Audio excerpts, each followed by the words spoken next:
Morning. Well, I slept amazingly well. I was really surprised. I thought being a bit windy it would keep me awake, but no, it's great. So it's about nearly 5 o'clock. I'm going to see what the sunrise is like and make a cup of coffee. Chill out for a little bit still, I think. Not in a rush this morning. And then head on down the path. It's a bit chilly this morning, but it's beautiful. Look at the mud flats. See them out there. And it's so quiet. Well, apart from, I think there's a boat over there making noise, but apart from that, it's very still over this side of the river. Beautiful. Look. Sun's coming up.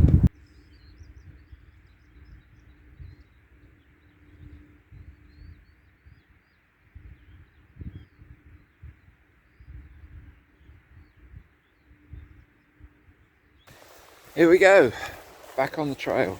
Everything's packed up, done. Obeyed the rules, left no trace. Headed out towards the east. It's about 20 past 7. There's a bit of sunshine around still, but it's clouding up. I think that's what it's going to be today.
This bit of footpath goes around the Dagenham Saltings, and I think I'm getting near to All Hallows on Sea. There's a holiday camp there, and a little village, so I might stop and see if they've got a cafe or something. To be honest, it's quite nice to be out of the wind for a bit and just have a little bit of variety of scenery.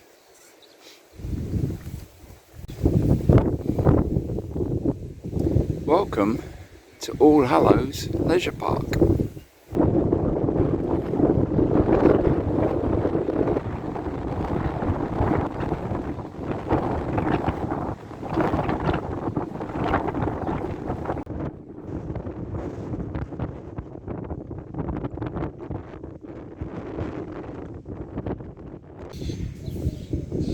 So I'm at All Hallows Village.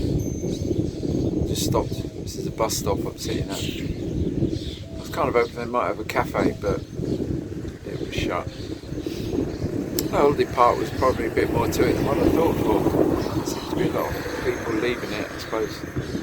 Come down for the bank holiday and now they're going home. But yeah, adventure park and all sorts, so maybe it was a bit more to it than what I thought. But not really beach or anything like that. I suppose people just get away. Anyway, so I'll sit here for a few minutes on the break, and then this path goes on down there that goes back onto the Thames Park.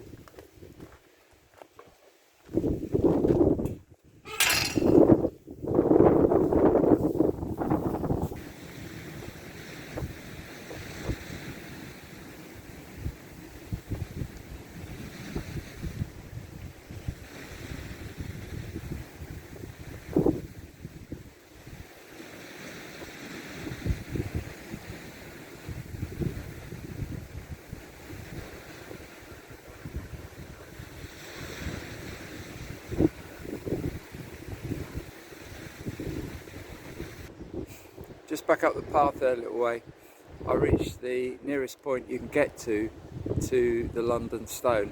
I couldn't do any talking there because it's just massively too windy.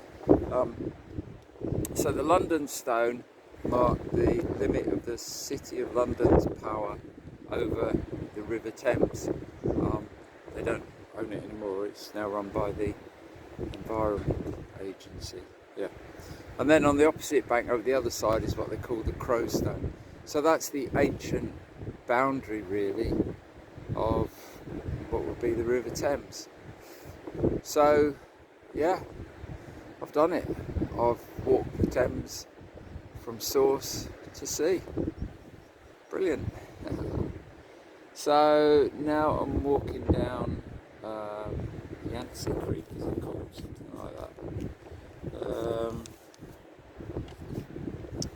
Which used to cut off the Isle of Grain many years ago, but it dried up in the middle. But yeah, anyway, I'm walking down there to go to the village of Grain, because that's where I'm going to stay tonight.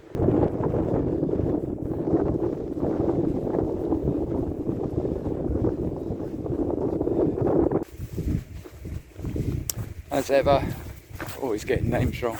It's not the Yancey Creek, it's the Yant Creek. You can't actually get to the stone, London Stone, apart from the fact it's in the middle of the Thames. There's no sort of public access to the land which is near it, so the corner where I got to is about, well, it is as near as you can get. So yeah, it will take 50 metres up there. It's about 10 past 11 and I can see the village of Grain already. I'm definitely going to be there by 12. Oh, the pub's open.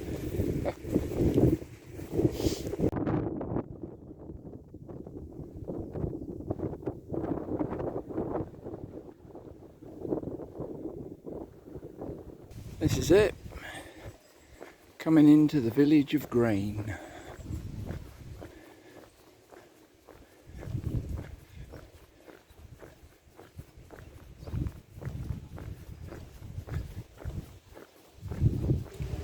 Well, that was a turn up. On my way down to the coast, thought I'd just drop into church, St James Church. And they got coffee and biscuits for free. So yeah, that was so welcome. It's nice to get out the wind for a bit. Yeah, chill out.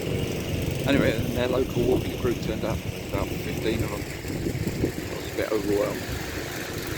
Anyway, right, heading down to the coast now. Behind me is the North Sea, and the River Thames flows into the North Sea. And that's the end of my journey. That is the end of my complete journey, following the Thames from source to sea, although the Thames is a bit further up that way where it flows in on the other side of the Isle of Grain. Anyway, the difficulty is finding somewhere to sit and talk, which is out of the wind. It's been incredibly windy 2 days, and especially today. Yeah, it was quite tiresome at times. I can understand why the Thames path finishes at the Thames barrier. I think the more pleasant part of the River Thames finishes there. If you go beyond that, you go through a lot of industrial areas, a lot which is not really very attractive at all. And then you come out onto the Hoo Peninsula, that's how you say it. And that was nothing like what I expected. I thought it would be quite sort of lonely and desolate and quite sort of barren. I mean, it was lonely. I didn't see anybody while I was walking along there, but it definitely doesn't have a desolate feel about it. Magwitch never turned up. It's quite pastoral, really, and it is very green and pleasant. Although there are quite long stretches of it which are tedious, you know, walking along the track and you can't see anything. When you can walk next to the Thames and look out and see what's happening there, then that's really good. But when you're down below the embankment, yeah, that wasn't so clever. But what would I say? Is it worth it? Yeah, I think it is, to be honest. If you want to do that, I guess it depends what you want. If you want to do the pleasant bits of the Thames path, then it's as far as the barrier, isn't it? But if you want to go all the way to the sea, yeah, I think it is worth doing.